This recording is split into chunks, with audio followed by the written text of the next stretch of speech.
Ladies and gentlemen, a very, very special guest in the studio, renowned actor Chiwetel Ejiofor is here with us. My brother. How you Good to doing? see you, man. And you, great to Yeah, all see right. you. Pleasure, pleasure. He's got a new project he's working on, and he's already answered the question that I normally, as you all know, ask most actors of color like us if they have plans to go behind the screen, go behind the camera, direct, produce. Well, you already answered the question because this is your directorial debut. That's right. That's How's that right. feel? Feels great. It feels great. Really Really? excited about it. Yeah. Um, was it something about this story that attracted you to want to make this story your first directorial debut? 100%. Yeah. I was just deeply inspired by William Kamkwamba and his Okay. journey and his story, and what he did. You know what his experiences were in Malawi. He wrote the book about his experiences, The Boy Who Mm. Harnessed the Wind, Yeah. which I read in around 2009, 2010 when it had just come out, and I just thought it was amazing. You know, I was kind of floored by it. You know. His village was dealing with famine in Malawi, Mm. and he literally figured, like the title says, "The Boy Who Harnessed the Wind." He figured out a way to harness electricity using wind power Mm. to pump water into the village. Exactly, to try and irrigate the land, and then that was True the story. yeah, but true story. The events happened in about 2001, 2002. Right. He was 13 years old. A terrible sort of double whammy for the community was a flooding, you know, heavy rains, and then a drought. You know, both things hit the community. The government kind of just sort of turned their back on them, and they started to hunker down, preparing for this massive food shortage, and there was an economic sort of angle to it because there was no regulation on the price of grain. So with this scarcity of grain, the prices of grain just shot up, just went through the roof, and so this community was suddenly frozen out of being able to get any grain, and there was no sort of assistance for them. William Kamkwamba was 13 in high school. Secondary school isn't free in Malawi, so he was brought out of school, and the whole community started to hunker down. He started sneaking into the school. You know, he wanted to learn. He wanted to carry on his education. He tried to sneak into school, and on one of his trips, you know, he was sneaking into the library, and he found a book, an American textbook actually called "Using Energy," and on the front of it was a picture of a windmill, and Wow. that really sort of started the journey for him. And he's all grown up now. He Have you met him? Did you? Oh, many times, yeah. Okay. As soon as I wrote the first draft, you know, I went out to Malawi to Okay. meet William, to meet his family, to spend time there, to start learning about the community, and to really sort of get underneath what had happened there. So this is a good follow up. Black Panther was about a mythical place, Wakanda. So my brother decided to follow up with something real, right, right there in Africa, huh? right there, yeah, The real thing. yeah. And do you feel, Chiwetel, uh, a responsibility as someone from the continent to tell stories like this and to tell our stories? Because, you know, ain't like we saw from last night, ain't like a whole lot of folk beating down the door to make movies about stories on the continent. I think I do feel a responsibility Okay. to that, but I also feel more than a responsibility. I just feel excited by it. I feel Okay. engaged by it. I feel that the stories like this story are so full and have so much opportunity to connect and to communicate with audiences, you know, worldwide. And for me, you know, when I read the book, I had never seen a film from inside an experience like that. If you think about a famine, or if you think about, you know, a food shortage or a food crisis, we're always seeing images of those things from the outside perspective. Right, right. You know, looking at people in these terribly difficult and challenging situations. Right. But, you know, what a journey to look at those situations from inside. You know, what Yeah. might it feel like inside of a famine? What are the choices that you make when you know that there's a food shortage coming up? You know, how do you make decisions? What decisions do you make? And what does it feel like, you know, to make those decisions? And that's what really excited me about this, taking an audience potentially inside an experience Yeah. like this, but in a hopeful way and in an optimistic way. And presumably you communicated with some of the people in the community to get an idea of what it was like going through that ordeal, correct? 100%, yeah. Okay. Right, all of the people that are in the film, you know, people that I spoke to, not only William but also his father, who I play, Chiwetel Kamkwamba, his mother Agnes Kamkwamba, who's played by Isa Mega, a brilliant actress. And so understanding that community and understanding those choices was and understanding the place as well. Malawi and the specific sort of cultural depth and richness of Malawian history and culture.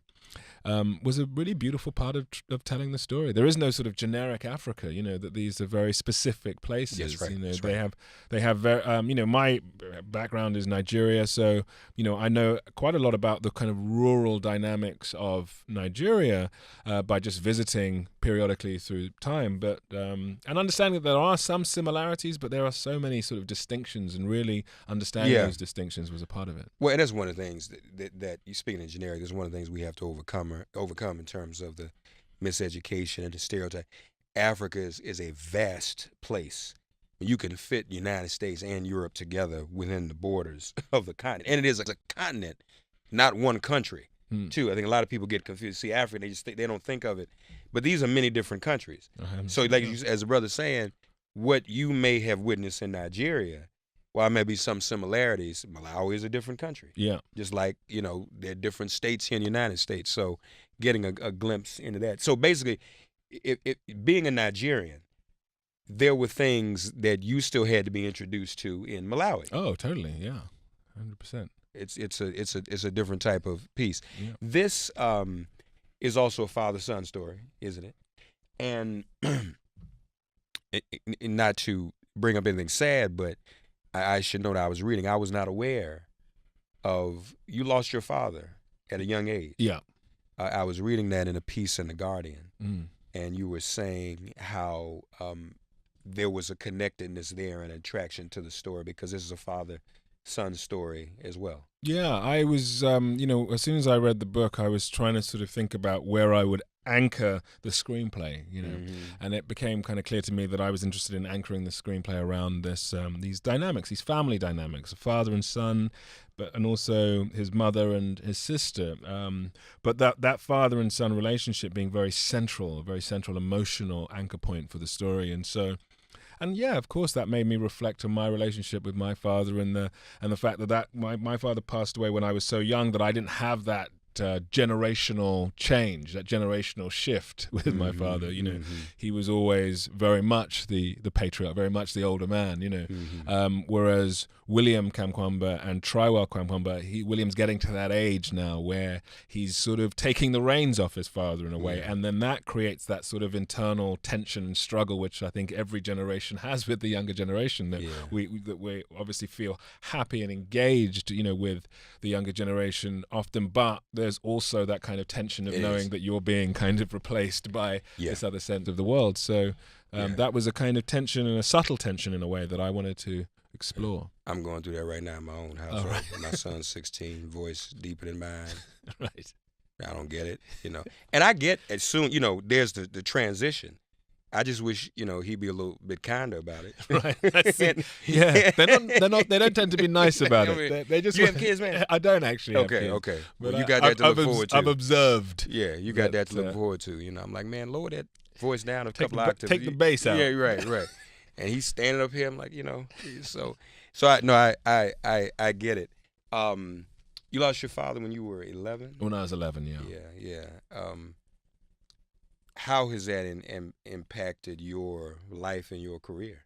Well, obviously it's a profound thing to kind of go through as a young person, and I think that there was a time when I was definitely relating to that experience through art and understanding the kind of healing qualities of art, and engaging in acting as well as writing and reading about literature and and storytelling, because it's all part of the human experience, right. and finding out more about the human experience and all of those kind of dynamics, But I still, I say this a lot, that I still, even over since it's over sort of 30 years since my father passed, but I still feel like I have a very real relationship with my father, a relationship that like all relationships has changed over times, and has all of the kind of sophistication of a real relationship. I certainly think about him a lot.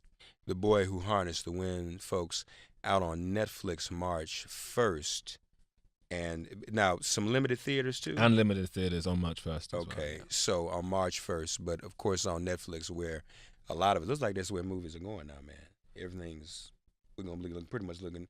Are we gonna even have movie theaters? You think in the next 5 years? Well, I hope so. Yeah, definitely. And I mean, as opposed to looking at everything on the phone. Well, I love the idea of that the combination. I think is really yeah. important, and the choice. I love seeing films in the theater as well as some films on Netflix, at home, and just having that choice and that balance, I think is really strong. Yeah, and there's still a communal nature about going to the theater. 100%. And being with people and being with your community, provided nobody's going in with a gun. That's another problem. We can solve that problem. We'd be more happy to have more things in the theater, I think, here in this country.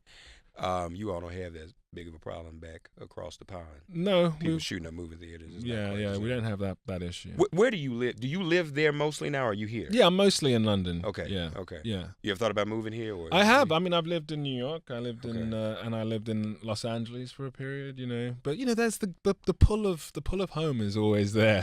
Okay. So I'm always it's always a bit of a split for me. I spend a lot of time in different places though, really. The Oscars. What did you think about the Oscars? Yeah, I mean, I thought it was a really interesting night. I thought it was there were a lot of great films. There was a lot of different stories out there. And I think it really represented a broad sweep of storytelling, and there's a lot of information. And if you watch, obviously I'm a member of the Academy, so I watched all of the films, and it's a real journey through historical journey, racial journey, just all of the sort of dynamics that were being explored in all of those movies was pretty serious. I thought pretty profound. I don't know if we've seen the representation of diversity in terms of winners since 12 Years a Slave won. Because we had 2 supporting actor wins, male and female. Spike won his first. Yeah, congratulations, Spike. Congratulations. Who you worked with before? I did. That's one of my favorite movies too. Yeah, Inside Man. Yeah, I love that movie. Yeah, that was a great movie. I really every time some movies they show on cable late at night. Yeah. And I've seen them. I don't need to see them again. But that one, it's one of those movies. Yeah, anytime it's on, any place that you come to it, you go, and then you know what? I want to watch the rest of this movie. And then you see something you didn't necessarily see the time before. Yeah. Yeah. No, you guys were dynamic in that. Yeah, I love that film. Yeah. So no, I was glad about that level of diversity. Yeah. Same, yeah. I think that's and it was really strong with Roma as well, and yes, just that's true. really getting a sense of different places, different spaces, different people, different points of view. I mean that's the wonderful thing about diversity is that it allows you to engage with the world and understand the world in a more sophisticated way, in a more understanding way, in a more empathetic way when you see things from people's point of view. The Boy Who Harnessed the Wind, folks, March 1st. What else you working on? Anything else in the pipeline? Well, in this summer we have The Lion King that's coming out. That's happening. So everything is kind of gearing up for that. I'm very, very excited about that, and that's about to hit. So now, refresh my memory. Forgive me for not remembering. What role are you in? I'm playing Scar. You're playing Scar. That's right. Scar. Yeah, that's right. You playing Scar. So that's gonna be something. Yeah, no, I'm thrilled about it, and I'm really keen to kind of. I'm as excited really as everybody else just to see it and to re-engage with that point in my childhood as well, when that first came out. And I think this will generate it already has generated as much anticipation, but I'm sure it's going to generate as much excitement as Black Panther. Yeah, I mean, it's and Black Panther was extraordinary. Yeah, so yeah. Let's hope. And with all of you all in it, it's really going to be something. So we look forward to that. I will ask you this, although you kind of already, have done it with 12 years. But if you could do it again, I always ask Black actors if you could play, in your case, another historical character. Who would it be? Who would you see yourself as? Well, there's so many, there's so many people. I think that's the thing as well, that there's so many stories out there. Mm-hmm. Especially in the diaspora, that haven't necessarily been told fully, that haven't been explored.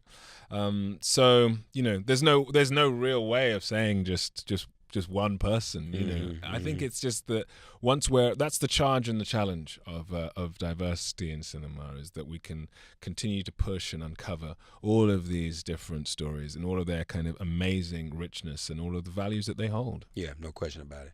My brother, you've done an excellent job with everything. And as we talk about diversity and cast, our brother has done it all. This is a cast of African people with an African story, and we don't see that all the time.